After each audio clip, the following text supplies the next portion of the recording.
Not all of us take a chance on ourselves and our ideas, and I want you to do that. Which is why I want to tell you about our amazing sponsor at Fresh Start Ventures.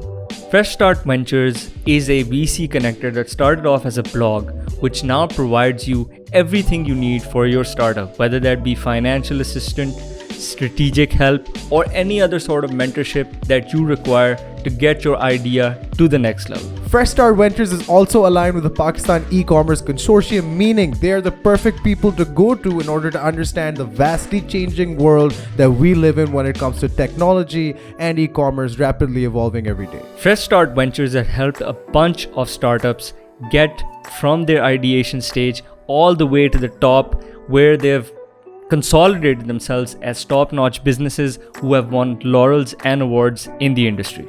If you truly believe in your idea and the only thing missing is support and some kind of financial backing in the long run, Fresh Start Ventures is your place to go, so please don't hesitate in reaching out to them today. Visit www.freshstart.pk or the link in our bio. And give your idea a fresh start. Let's get on with the video. Ladies and gentlemen, welcome back to the #1 mixed martial arts show from here in Pakistan. My name is Daniel Nasser Mirza. Joining me today is a man whose name you may not be able to pronounce right now, but you best be able to pronounce it soon because you will need to know his name. His name is Caio Machado, fighting out of beautiful British Columbia, Vancouver, Canada. I hope I said that correctly. No, those are two different places. Oh no. By way. It's right. Beautiful British Columbia is the province. Vancouver is the city, and I'm in Canada. Sounds about right. Boom. Okay, did not mess that up. First, most important thing I have to ask, Caio, how are you feeling? How are you doing, sir? I'm feeling great. I'm doing well. I just became a new dad, so I'm trying to figure out the new parent life and the hours and all. So I'm a little bit tired. It's a lot of new stuff for me, but I'm loving it. I'm doing great, and yeah, a lot of good things coming on my way the last couple months for sure. I'm sure the body clock is still getting used to parenthood and everything as well. I'm sure that's also changed up training and schedules as well. Has it? Not really. I try to my partner and we try to schedule so I can I'm just training right now. That's my full-time job, training and teach. So I'm with him whenever I'm not at the gym, and I'm doing that back and forth. I'm spending way more money on gas, but I'm driving all the way. I managed to come home more often, but I'm trying to be hardcore and keep training as much as I can. Yeah, for sure. And I've seen a lot of the embeddeds and everything where, a fighter's partner is very, very important in terms of, because, you need to, because you're around the age you are, when you're hitting your peak right now in the sport, you're also wanting to look towards things like fatherhood and parenthood as well. It's very important to balance it out. And often we've seen fighters almost develop or go to the next level because of stuff like parenthood. Dad Cerrone was a thing, if you remember, stuff like that. Yeah. Is that a thing for you? Do you think of parenthood as, oh, okay, now I have more motivation or an extra thing to go and yeah, forward? I always have the motivation on myself and I have the vision of myself to become the best and become the champ, but because being a dad and know that I need to provide, and I need to present my best for this kid and this child, of course gives a bigger motivation to me, and I wanna do good to show him what I'm doing, and financially and also to motivate him, to show that I went there and did my best. So 100% gives me extra motivation. I love to hear that. Caio, you're currently undefeated for four fights in 2 years, the current reigning, defending, undisputed Battlefield Fight League heavyweight champion of the world. Things must be going good for you. You've been on absolute rampage these last 4 fights. You have not looked like you want to slow down 1 second at all, especially, when I was looking at your last fight against Chris Larson. My God, what a knockout. Flash KO out of nowhere. I was screaming when I was watching that. do you feel like there's momentum piling? And if so, what is the secret sauce right now, my friend, that you're consuming, that you're on such a roll? 100%. There's a big momentum going on since my last fight, since the 2 fights I did this year. I feel the first of all, the momentum was there. Like I got a good knockout in the first round against Lee Mee in the beginning of the year, right? Knee to the face and drop him with ground and pound. Then this beautiful knockout against Key. The secret is training. I don't slow down. I don't have off seasons. I take a week off to recover from like the injuries of the fight, and I'm back at the gym. I'm there every day. I'm breathing. I'm bleeding. I'm just like absorbing everything I can at work, at the gym. That's my life. That's a secret. Beside, there's no slowing down right now. Like I feel I just got the momentum going for my perspective of myself as a fighter. And since the fight where I got the title against Dustin Doji was the fight where I finally adapt myself to MMA, and I finally like, okay, now I understand. Now I have control of the cage and control what I'm doing. So that's a turning point of my career for sure. I know, and I felt like that training, the training and the gear and my activity went up, and now I'm 100% confident. I'm 100% in charge, and I'm 100% in control of what I'm doing on the cage. There's no fatigue. There's no tiredness. My mind is there, and that's great. And besides, after a year and a half of building up of COVID and not be able to fight, I was just about to explode, and like being able to go back to the cage, that's so good. So that feeling to be there again was amazing. So it was just like a lot of energy piling up, and I just releasing that to the world. Man, I'm so glad they gave you a fight when they did, because these last couple of fights have been absolutely amazing. And like you said, there is no secret sauce other than just consistent training and hard work, and just keep doing what you're doing. Mm-hmm. The last fight, I want to ask you about something, a bit of an interesting tangent. You looked significantly lighter than Chris Larson. I think this is something which we see in a lot of your fights as well, as of late especially. I mean, your body has kind of transformed into one which is very lean, which is very fast, but still packs power. I mean, we know the heavyweight divisions of all sports, and I remember this when I first saw Rocky versus Ivan Drago, right? One of my first fights ever in Rocky 4. When Rocky came in like 20 pounds lighter, I was like, wait, why can you do that? And why isn't he in a different weight class? Heavyweights are interesting because you can be as high as 265 and as low as 205. Is this a strategic thing, or is this your body just adapting to its natural weight, which has given you such power along with such speed? A little bit of both. Like when I was fighting heavier, I was carrying some extra body fat, some extra weight that wasn't helping me with the fighting at all. It was just slowing me down, gassing me out. I was just carrying. It's like I was carrying my child during the fight and had to deal with that. Right now, I'm lean. I'm with the best shape I could be, and the work I do with my coaches, my trainers and nutritionists is to keep myself lean but strong. So I don't work a lot of like big weights. If I go to the gym, a lot of low weights, lots of reps. I'm trying to maximize the power without carrying too much weight. So I keep myself, I'm faster, I'm leaner, I'm more agile than the average heavyweight, and I'm still carrying a lot of power. So I'm trying to be like, if I'm probably not the strongest heavyweight up there, but I'm definitely one of the best athletes on the heavyweight division. For sure. And that's my goal. For sure, no doubt about that. I mean, I don't get to speak to a lot of heavyweights often. I want to talk to you about something which I like to call the heavyweight dilemma. And this is a global dilemma, I'd like to say. And tell me if my hypothesis is correct or not, because this is stuff I think about sometimes. I notice heavyweights in all major MMA promotions across the world are not a great number, or an exceedingly large number of people or candidates who would like to step up. In Pakistan, for example, the majority of weight classes, or people in weight classes, are featherweight, lightweight, welterweight, that's about it. Or you go lower than that, not heavier, right?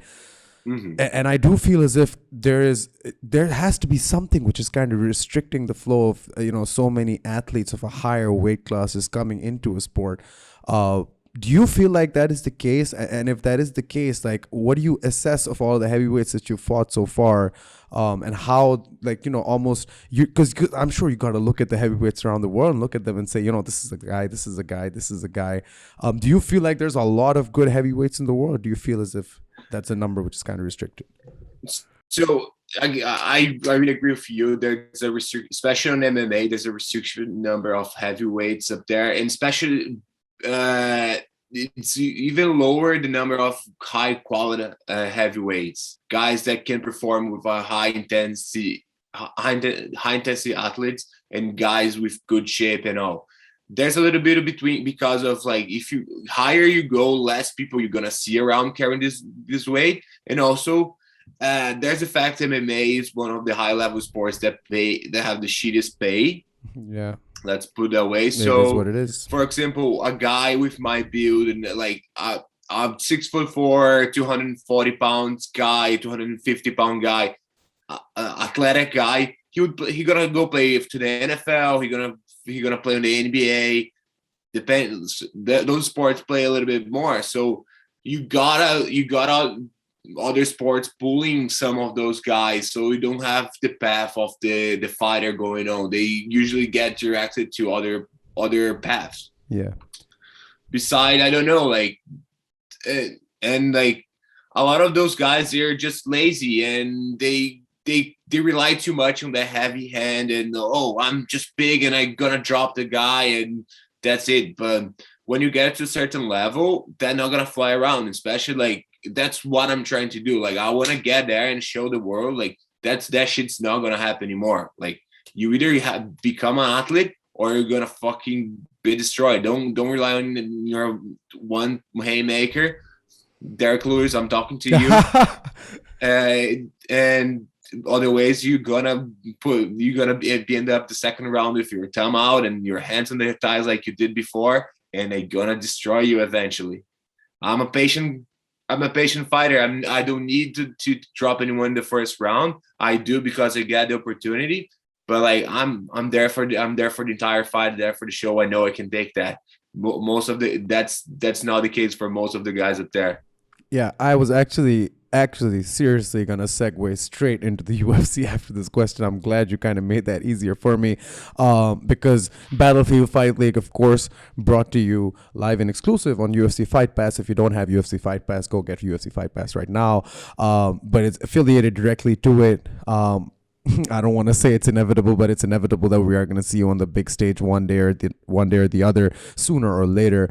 What do you make of the UFC's heavyweight division? I think you kind of gave us a synopsis there, and specifically, I also want to ask you about one fight in particular, which is Derrick Lewis, Cyril Gane. Were quite controversial booking there recently in the news as well, in terms of, do we need an interim title, this, that, or the other? What is the state of the UFC heavyweights, my friend? Okay, I'm gonna be my honest opinion about myself and on that division. Today, I see myself like the way I watch out the UFC heavyweight fights, especially the ranked ones. Today, at the heavyweight division UFC, 3 fights concern me. I need to study, that I need to train, that I need to be aware. Steve Miocic, Francis Ngannou, and Joe Jones. Beside that, I'm ready to take in all those guys. Sorry, there's not much talent going over there. You watched the fight. I don't know if you watched the fight yesterday. That was a shit show. Like, sorry, Greg Hart. He should not be fighting the UFC. He's not a fighter.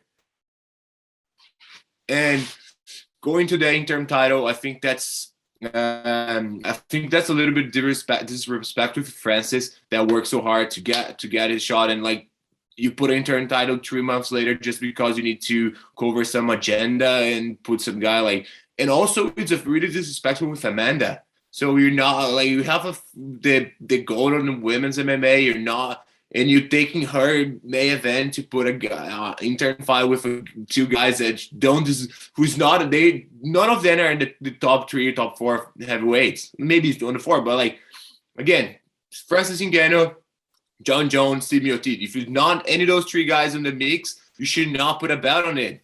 Why Cingano and Derrick Lewis? Derrick Lewis shouldn't be allowed to be a 500 meters to a UFC belt. She shouldn't be allowed. Sorry. I can't wait to get to the UFC to fight that guy. I think it's the biggest bullshit this guy is that ranking that high. Like, he's a great fight to me. Like, great name, terrible fighter. I sign me up. I take him day or night. Do you think a large part of why Derrick is pushed so? I mean, of course, this booking kind of makes sense. It's right there. It's written in the start. It's in Texas. Derrick Lewis is from Texas. They needed something to fill out a stadium. They decided to put him in there, and here's a title because they like doing that. And I feel like that improves pay-per-view quality. Do you feel as if go on. Do you feel like Derrick Lewis is pushed this much just because of how entertaining he is, to some people? Do you feel like that is just the only reason why people focus on him, or the UFC likes to give him that rub so much? And is that fair? First of all, I think they try to. I understand the fact that they try to put this title fight to fill seats, but like, wouldn't it be so much easier to like put it as a co-main event and give like Amanda the big face in the poster, and okay, they have really this. It's a title eliminator, whatever, but don't need to put that belt in the line. That's the problem to me. Second, he definitely, he's entertaining. His Instagram is fun. But if you see Derrick Lewis' career, he has some knockouts, but like every heavyweight has some. We have heavy hands. That's the first thing we learn in heavyweight school. But I feel like for Derrick Lewis, the biggest accomplishment he did on the UFC was take his pants off and say that his balls was hot. Yeah, like for real.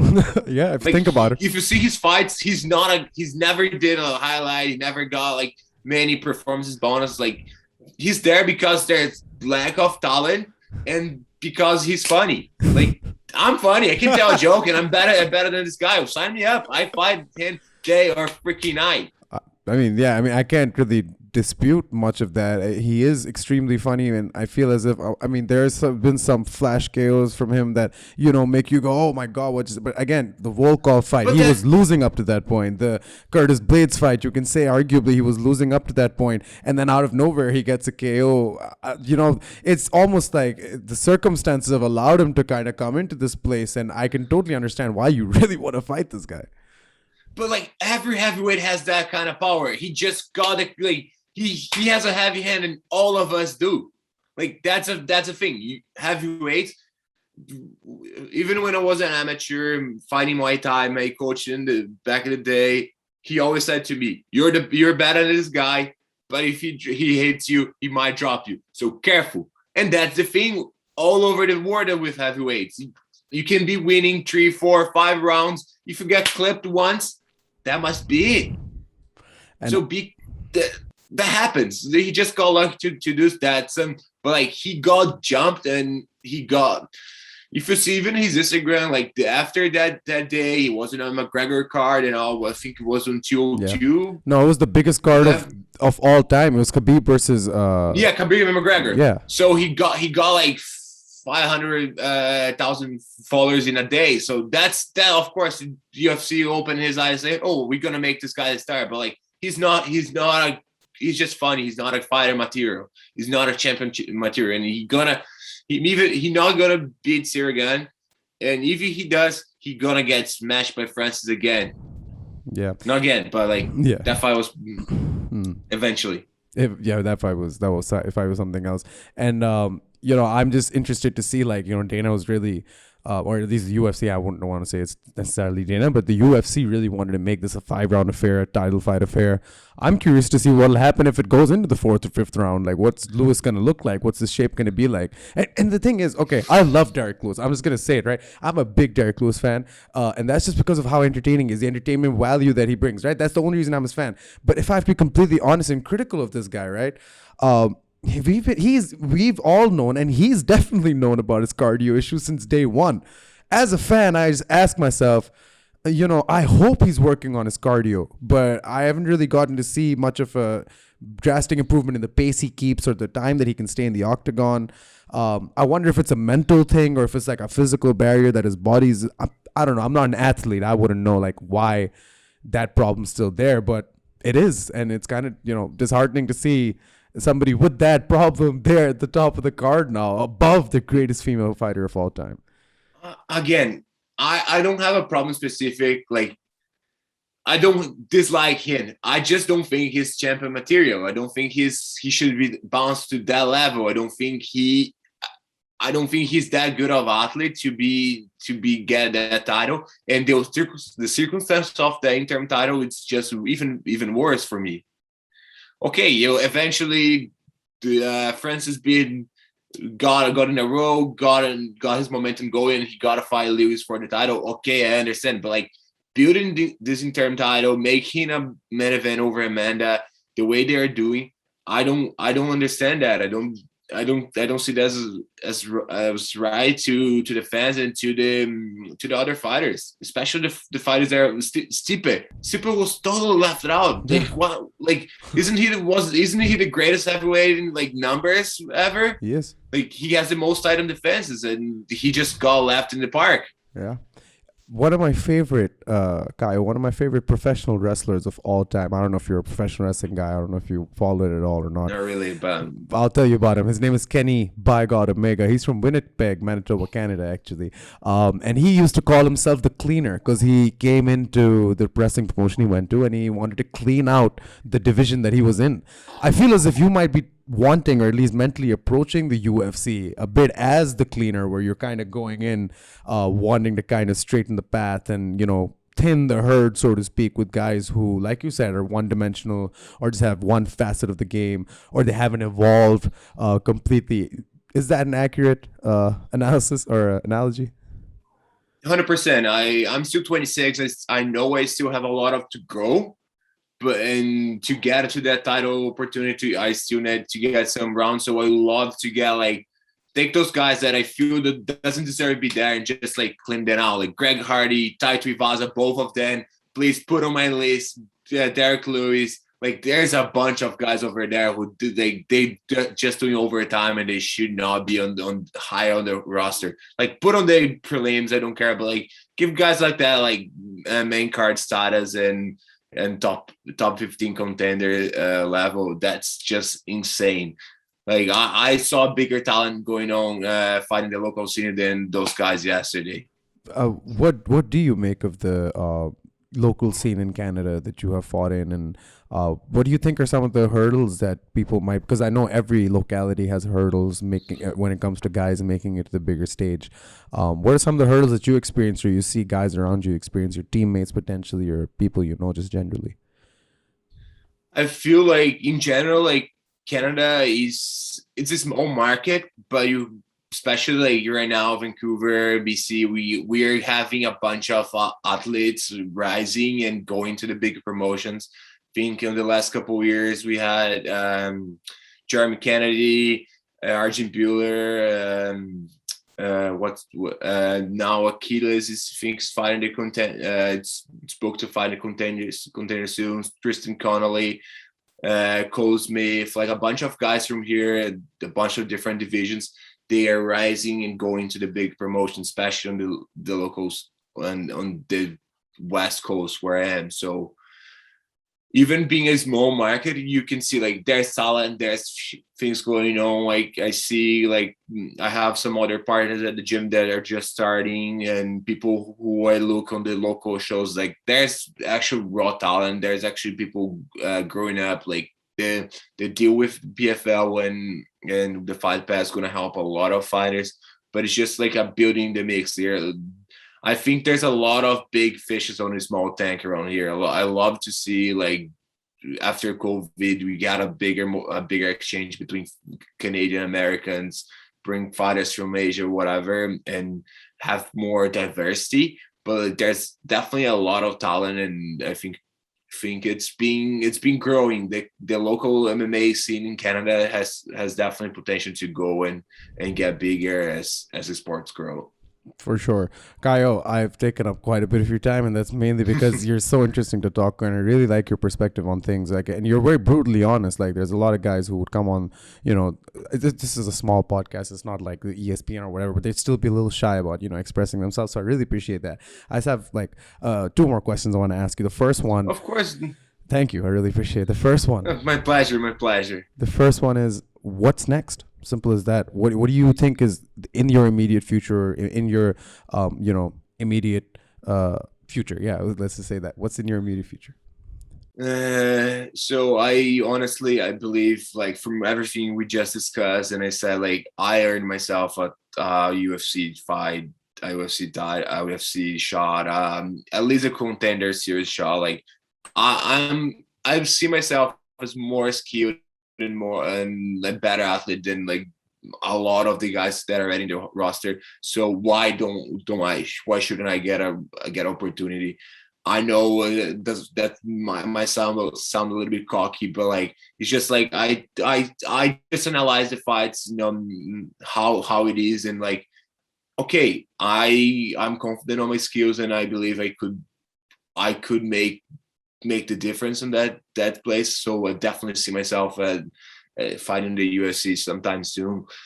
If I have to, I might get another fight maybe here on the BFL. We are maybe looking to go to the States and open a new market, because like maybe people are not looking as much to me because of the Canada market and how COVID works. So let's see what's coming. I have my management working for me, but like, I'm ready to go to the UFC. I'm ready to take over and like start, as we said, cleaning up the division. And I see myself fighting for the UFC. I'm turning 27 in a week, so I see myself going to the UFC belting before I turn 30. So that's my goal, 100%.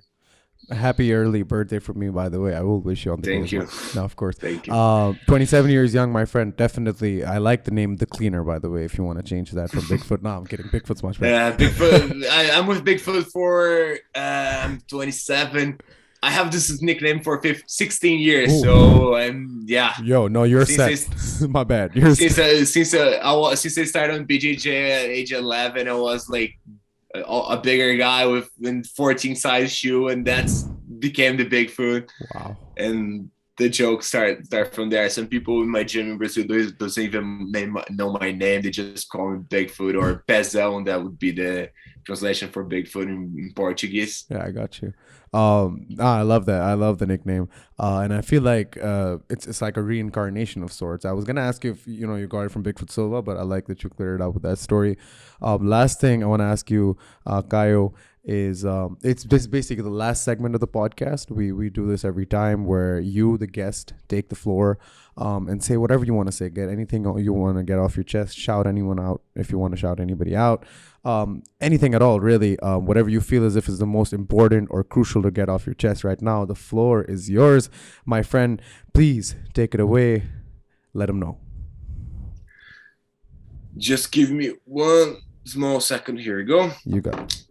Yeah, like, first of all, thanks for having me on the podcast. This is like, I know I'm a little bit free chatter, so I'm just keep talking, keep I loved saying it. stuff. So if you had a time frame, I'm sorry, I just keep talking. I don't mind. This is good business. This is good business for me. Don't worry. This is great. But I want to first of all give a big thanks to all my sponsors and partners that been with me on this journey from the beginning, and like Rodolfo Zanin, that's my nutritionist, Fourth Media, Brazil, that works with my media and social, MTK MMA, that they just signed us from a management company that like are helping me to take the next step, beside the Van Buren Group, DLM, Rusi Bros, Venture Inc., Action Athletic Wear, and Drive Market Group, and Crave Healthiness.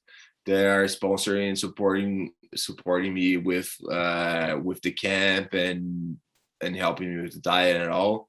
And big shout out to Chris Franco, Jaden Martin, my coaches, FKP MMA. we started this journey from the beginning, and we're gonna go all the way to UFC Gold together. Those guys are great. Chris Franklin is one of the best coaches I could ask for. Another fellow heavyweight. No, he knows how that weight works, and that's been part of our journey, and we are getting there together. So I'm very happy with it. Also, everyone else at FKP that's been helping with that: Josh Chow, Noah Keel, Maria Demers, and everyone else around there, so the students, and most especially to my family in Brazil, my mom and my dad, my brother. That's congratulations, bro! You're just having a baby. He just having a baby too, so I'm happy for him and his girlfriend. And most important, the lovers of my life, the rocks and the people who make me keep on track and make me keep working hard. My fiance Gabby and my new baby Leo. Those I love you guys, and you guys are my support, and they are definitely who makes me go forward and going and keep working that when I feel a little bit low. So yeah. That's beautiful. Caio, it's been an absolute pleasure, my friend. I really hope we get to speak again. I would love to speak to you after your next fight. And, just moving forward in general. We're a very insightful guy, very honest guy, like I said previously. And yeah, this has been an absolute pleasure for me, Caio. I just wanted to say that all the way from here, from beautiful Pakistan. You've definitely made some fans today. Please go check out Caio's Instagram, everything else. It's in the description as always. Caio, once again, thank you so much, my friend. It's been an absolute pleasure. Yeah, it's always been a pleasure. Thank you very much. And next fight or after getting my signing, whenever, just give me a shout, and I always can find a spot. Like I love to chat, so that's my pleasure too. That makes it two of us, my friend, and that sounds like a plan. Awesome. Ladies and gentlemen, from me to you, as always, please leave a like, a comment, a subscribe, interact with us, engage with us, the works, etc., etc. And please, from me, from Caio, from everyone else, I just want to say the three words I always say to end the podcast, and that is keep it tight. I will see you very, very soon.